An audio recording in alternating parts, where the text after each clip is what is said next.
আমার বরের সামনেই আমার ভাসুর আমার সঙ্গে শারীরিক সম্পর্ক করার জন্য জোর জবরদস্তি করেছিল। কিন্তু আমার বর আমার ভাসুরকে কিচ্ছু বলেনি। আমার বর এতটা কাপুরুষ ছিল যে সে নিজেই আমাকে তার দাদার হাতে সঁপে দিতে চেয়েছিল।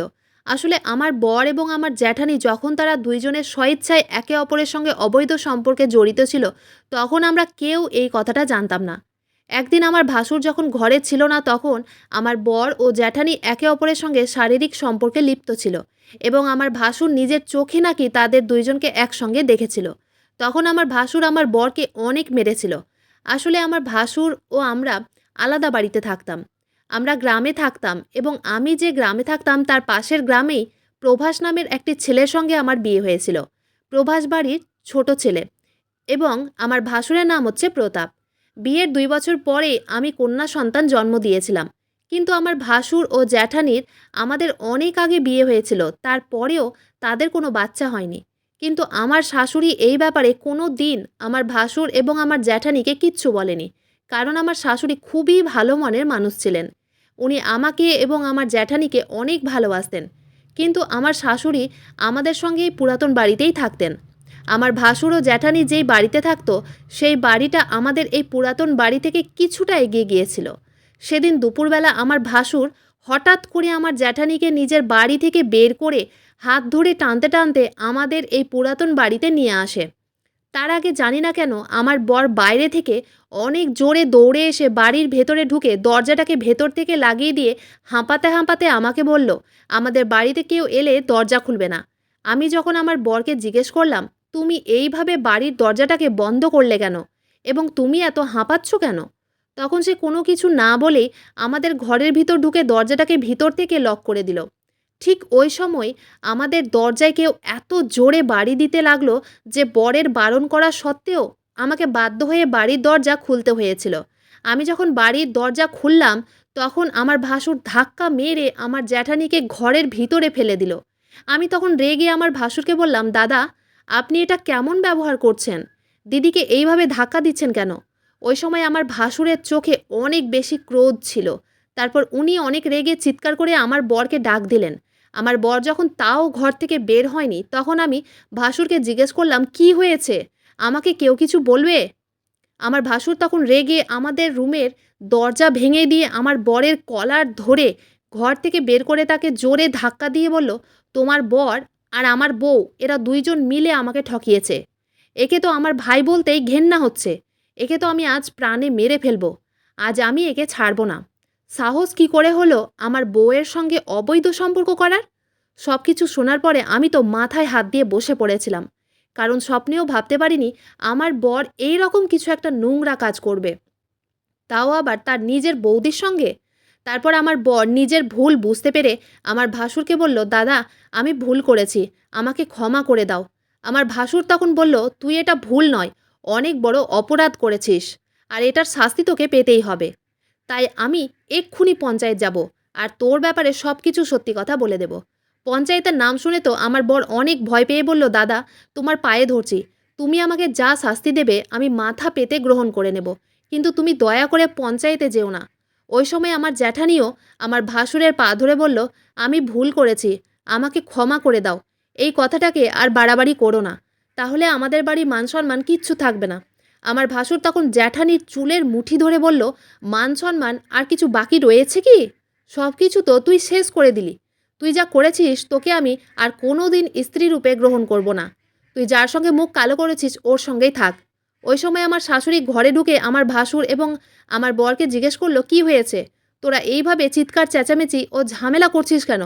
ওদিকে আমার শাশুড়ি আমার মাথায় হাত দিয়ে কাঁদতে দেখে আমার কাছে এসে জিজ্ঞেস করলো, বৌমা, তুমি এইভাবে মাথায় হাত দিয়ে কাঁদছো কেন? কেউ তোমাকে কিছু বলেছে? এই বাড়িতে কি চলছে?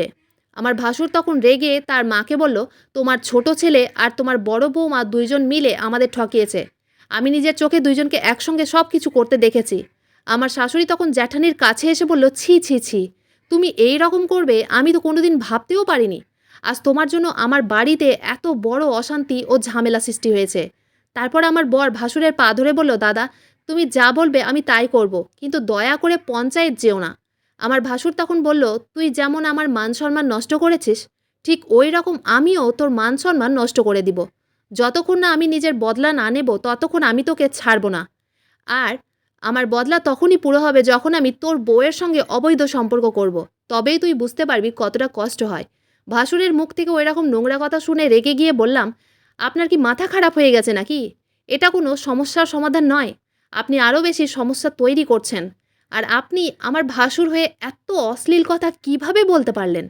আমার বর তখন আমার কাছে এসে বলল, দাদা যেটা বলছে তোমাকে সেটা করতেই হবে। নইলে দাদা যদি পঞ্চায়েতের কাছে চলে যায় তাহলে আমাদের কি দুর্গতি হবে সেটা তুমি খুবই ভালোভাবে জানো। ওই সময় আমার শাশুড়ি বললেন, ছি, তোরা আমার ছেলে? তোদের মতো ছেলে হওয়ার থেকে আমি বন্ধ্যা হলেই ভালো হতো। ভালোই হয়েছে যে তোর বাবা এই পৃথিবীতে নেই, না হলে তোদের এই কুকর্ম দেখে জ্যান্ত লাশ হয়ে যেত। আমি তখন বললাম, যতই যা হয়ে যাক না কেন, আমি নিজের মান সম্মান নষ্ট করব না। তাতে আমার ভাসুর যেখানে যাবে যাক না কেন, কিন্তু আমি নিজের মান সম্মান নষ্ট করব না। তার থেকে ভালো তো আমি নিজের জীবন ত্যাগ করব, কিন্তু তোমাদের মতো অশ্লীল কর্ম আমি মরে গেলেও করব না। আমার ভাসুর তখন বরের কাছে এসে বলল, তুই নিজের বউকে ভালোভাবে বুঝিয়ে দে, না হলে আমি কিন্তু এক্ষুনি পঞ্চায়েতের কাছে যাব। আমার বর তখন বলল, তোমাকে আমার দাদার কথা মানতেই হবে। আমি তখন রেগে আমার বরের গালে একটা থাপ্পড় মেরে বললাম, পাপ করেছো তুমি আর শাস্তি পাবো আমি? তোমার চরিত্রে দাগ আছে, কিন্তু আমি কোনো দিন আমার চরিত্রে দাগ লাগতে দিব না। তাতে আমাকে যা করতে হয় আমি করব। আর তোমার মতো কাপুরুষের সঙ্গে আমার সংসার করা আর না করা সমান। ছি, তুমি কেমন স্বামী? নিজের স্ত্রীর মান সম্মান অন্য কারো হাতে তুলে দিতে চাইছো? ছি, ভগবান না করে তোমার মতো স্বামী আর অন্য কোনো মেয়ের কপালে জোটে। আমি তখন আমার জ্যাঠানির কাছে রেগে গিয়ে বললাম, শুধুমাত্র তোমার জন্য আজ আমাদের বাড়িতে এত অশান্তির সৃষ্টি হয়েছে। আর তোমাদের ভুলের জন্য আজ আমার মান সম্মান নিয়ে লোকে খেলতে চাইছে। তোমার এমন কি বাধ্যতা ছিল যার জন্য তুমি এত বড় একটা নোংরা কাজ করলে? আর পুরো দুনিয়াতে কি তুমি আমার বরকেই পেয়েছিলে নিজের চাহিদা পূরণ করার জন্য? ছি, তোমাকে আমি যতটা ভালো ভেবেছিলাম তুমি তার চাইতেও অনেক বেশি নোংরা। আমার জ্যাঠানি তো একটা কোণায় দাঁড়িয়ে চোখের জল ফেলেই যাচ্ছিল। তারপর আমি যখন কোনো মতে আমার ভাসুর এবং বরের কথা মানতে রাজি হয়নি, এবং আমার শাশুড়িও যখন আমার সপক্ষেই ছিলেন এবং উনি যখন এই কাজটা করতে বাধা দিলেন নিজের ছেলেদের, তখন আমার বর ও ভাসুর জোর জবরদস্তি আমার শাশুড়ি ও আমার মেয়েকে একটা ঘরের মধ্যে বন্ধ করে দেয়। তারপর আমার বর ভাসুরকে বলল, মাকে তো ঘরের মধ্যে বন্ধ করে দিলাম, এবার আমার বউয়ের সঙ্গে তোমার যা করার আছে তুমি করতে পারো। এটা বলে আমার বর যখন ঘরের বাইরে চলে গেল এবং আমার ভাসুর যখন আমার দিকে এগিয়ে আসছিল, তখন আমি না পেরে আমার ভাসুরকে জোরে ধাক্কা দিয়ে দৌড়ে ঘর থেকে বেরিয়ে তাড়াতাড়ি করে পঞ্চায়েতে গিয়েছিলাম। আমার ভাসুর আমার পেছনে আমাকে ধরার জন্য ছুটে আসছিল। আমি কোনো রকমভাবে নিজের মান সম্মান রক্ষা করে তাড়াতাড়ি পঞ্চায়েতে এসে হাজির হয়েছিলাম। ভেবেছিলাম পঞ্চায়েতে আমার সঙ্গে ন্যায্য বিচার করবে, কিন্তু পঞ্চায়েতে আমাদের ব্যাপারে সব কথা শোনার পরে যা সিদ্ধান্ত নিয়েছিল সেটা শুনে তো আমার পায়ের তলা থেকে যেন মাটি সরে গেছিল। সব কিছু শোনার পরে পঞ্চায়েত আমার ভাসুরকে জিজ্ঞেস করলো যে সে কি চায়। আমার ভাসুর তখন জোর গলা করে বলল, আমার ভাই যেমন আমার বউয়ের সঙ্গে অবৈধ সম্পর্ক করেছে, ঠিক সেইভাবে আমিও আমার ভাইয়ের বউয়ের সঙ্গে অবৈধ সম্পর্ক করব। তবে আমার সঙ্গে ন্যায্য বিচার হবে। পঞ্চায়েতের যিনি প্রধান ছিলেন তিনি ওনার সহকর্মীদের সঙ্গে কিছু আলোচনা করার পরে ঘোষণা করলেন যে আমার ভাসুর যেটা বলছে সেটাই হবে। ওটা শোনার পরে তো আমি পঞ্চায়েতকে বলেছিলাম, আপনারা এটা ঠিক করছেন না, আপনারা আমার সঙ্গে অন্যায় করছেন। আমার বর এবং আমার জ্যাঠানি ভুল কাজ করেছে, কিন্তু এটার শাস্তি আমি কেন পাবো? আমার সঙ্গে এত বড় পাপ কাজ আপনারা করতে পারেন না। তাই আমি পুলিশের কাছে যাব, কিন্তু আমার সঙ্গে এত বড় অন্যায় আমি কোনো মতেই হতে দেব না। ওদিকে আমার জ্যাঠানিকে শাস্তিস্বরূপ পঞ্চায়েতের প্রধান এবং তার সহকর্মীরা পঞ্চায়েতের ঘরেই তাকে বন্দি করে রেখেছিল।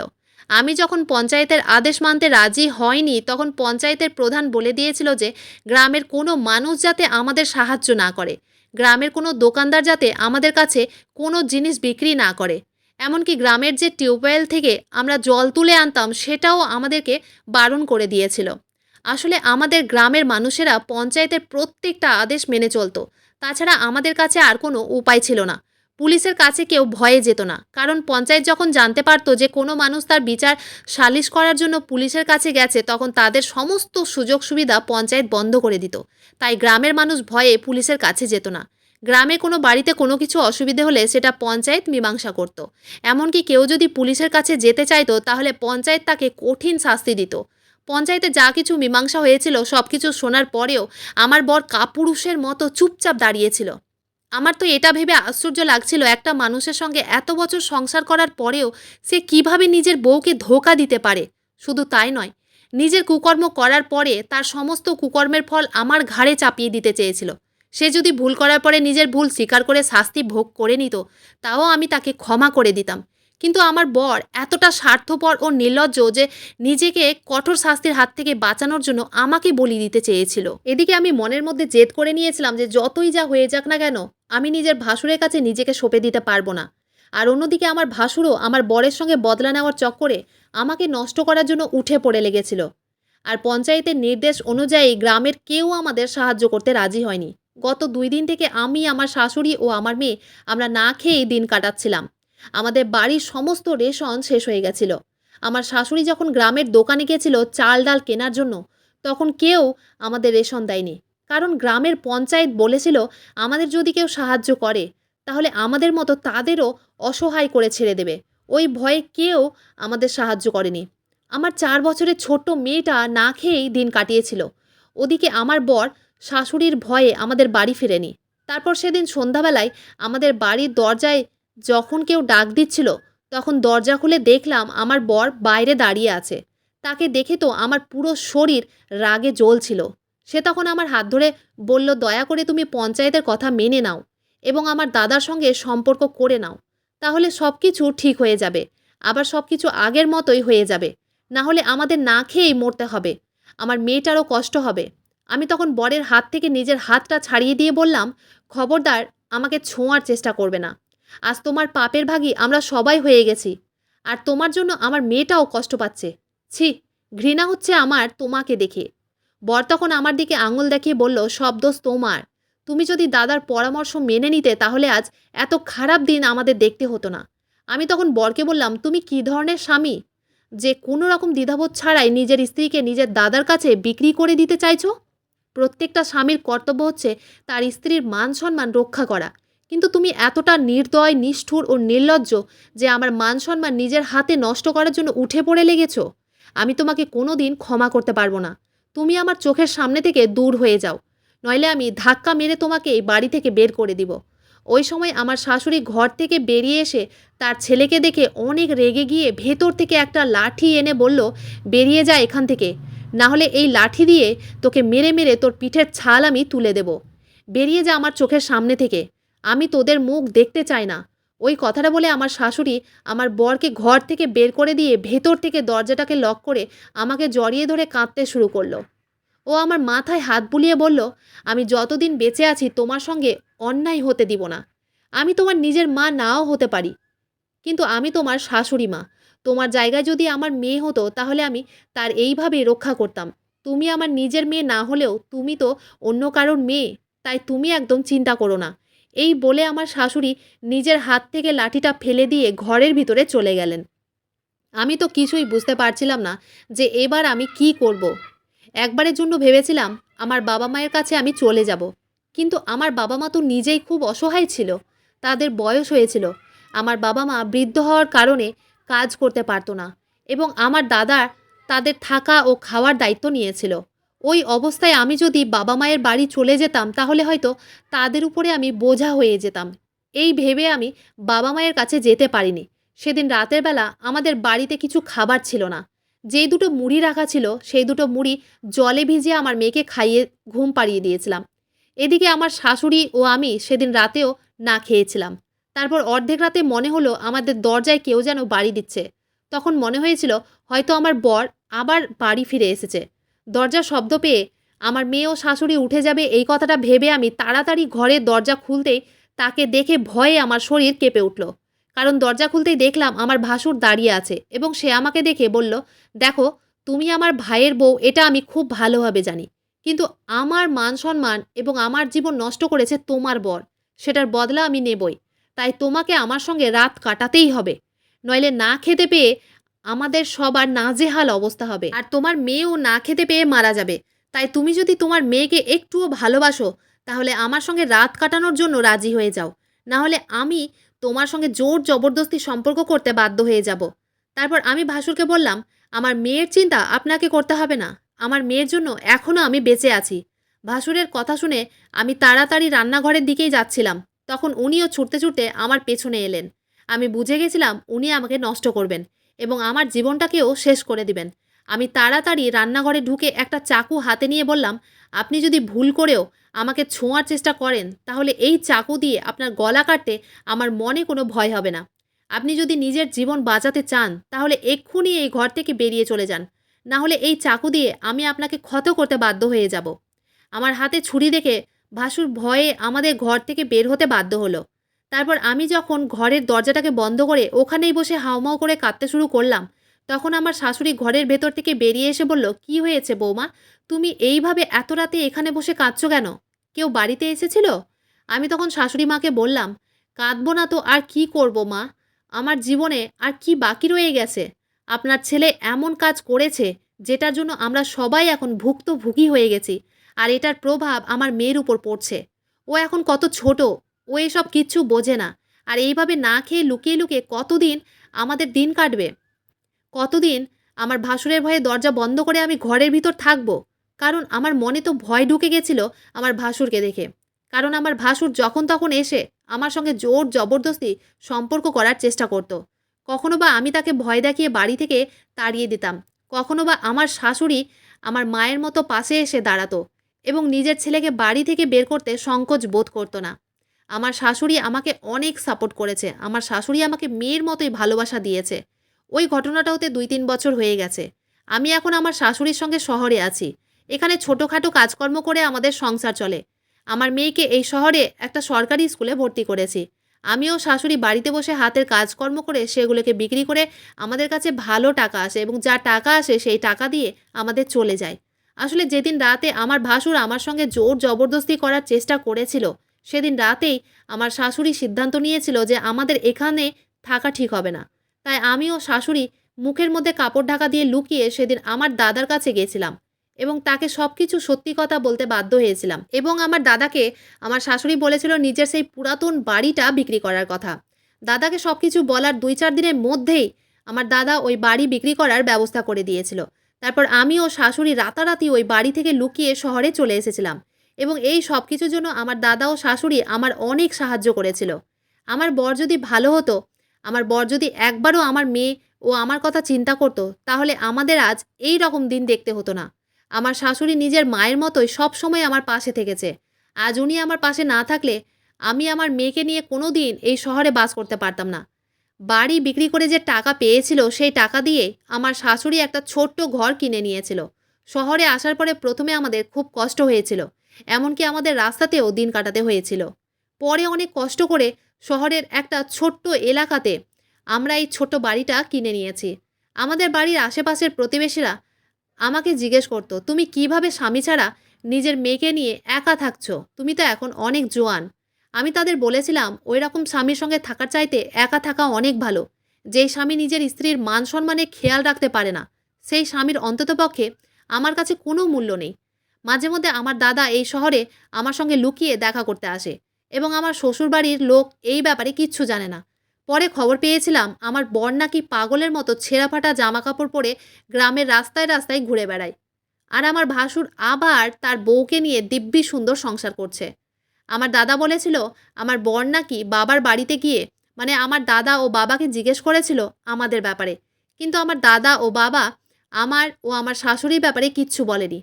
আজ আমার বর নিজের কর্মের ফল ভোগ করছে। সে আজ সবকিছু হারিয়ে দিয়ে পাগল হয়ে রাস্তায়, রাস্তায় ঘুরে বেড়াচ্ছে।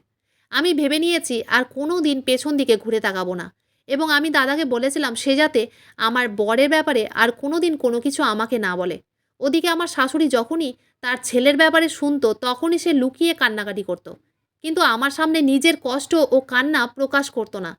যতই হোক উনি তাদের মা, তার কষ্ট হওয়াটা স্বাভাবিক। আমি শাশুড়িকে অনেকবার বলেছিলাম, "আপনি চাইলে গ্রামে আপনার ছেলেদের কাছে ফিরে যেতে পারেন। এতে আমার কোনো আপত্তি নেই। কারণ আমি এখানে বাড়িতে বসে হাতের কাজকর্ম করে বেশ ভালোই টাকা ইনকাম করছিলাম। তাই একা থাকতে আমার কোনো অসুবিধে হতো না।" কিন্তু আমার শাশুড়ি আমাদের ছেড়ে যেতে রাজি হননি। উনি বলতেন, "এই পৃথিবীতে প্রত্যেকটা মানুষ যেমন কর্ম করবে সেরকম ফল পাবে। তাই ভাবিয়া করিও কাজ, করিয়া ভাবিও না। ভুল কাজের পরিণাম সবসময় খারাপ হয়। এখন আমি আমার শাশুড়ি ও মেয়েকে নিয়ে অনেক ভালো আছি এবং সুখে আছি এবং আমি চেষ্টা করছি জীবনে আরও উন্নতি করার। বন্ধুরা, আজকের গল্পটা এখানেই শেষ করছি। গল্পতে কোনো ভুল ত্রুটি থাকলে ক্ষমা করে দিবেন। গল্পটি ভালো লাগলে অবশ্যই লাইক, শেয়ার, সাবস্ক্রাইব করতে ভুলবেন না। ধন্যবাদ।